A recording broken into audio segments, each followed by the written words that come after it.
Dalam pandangan Islam, rakyat itu wajib dilindungi, apapun agamanya, apapun kepercayaannya. Insiden pembantaian kaum minoritas Uighur di daerah Xinjiang telah membawa kecaman dari dunia internasional akan kediktatoran rezim komunis Cina. Di Jakarta, kantor kedubes Cina untuk Indonesia sempat dikepung oleh ratusan perwakilan organisasi Islam. Puluhan bendera, poster, dan spanduk yang mengecam tindakan Partai Komunis Cina tampak ditampilkan oleh para simpatisan.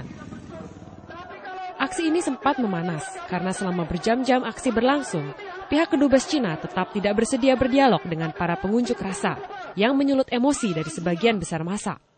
Bukalah pintu Anda dan mari kita bicara. Sekali lagi, buka pintu kedutaan Anda dan mari kita bicara. Kondisi ini baru agak mereda setelah pihak kepolisian Indonesia mendesak pihak kedubes Cina untuk mengadakan dialog.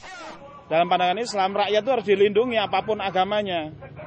Dalam pandangan Islam, syariat Islam, seorang kepala negara harus melindungi seluruh rakyat. Tidak hanya yang muslim, yang non-muslim pun juga dilindungi. Nah, demikian pula kami minta kepada pemerintah Cina agar melindungi warga muslim Uighur. Dialog yang berlangsung sekitar 30 menit ini berlangsung alot. Para pengunjuk rasa tetap berencana untuk melanjutkan aksi mereka dengan skala yang lebih besar pada hari-hari berikutnya. Sebagaimana telah diberitakan sebelumnya, pemerintah komunis Cina telah menculik lebih dari 1.434 suku Uighur ketika mereka berdemonstrasi damai pada 5 Juli silam. Tercatat pula sedikitnya 184 dari mereka telah meninggal dan ribuan lainnya mengalami luka-luka. Sebuah sumber mengatakan, insiden ini merupakan konspirasi tingkat tinggi dari rezim komunis untuk menyingkirkan salah satu suku minoritas di daratan Cina ini. Wartawan NTD TV melaporkan dari Jakarta, Indonesia.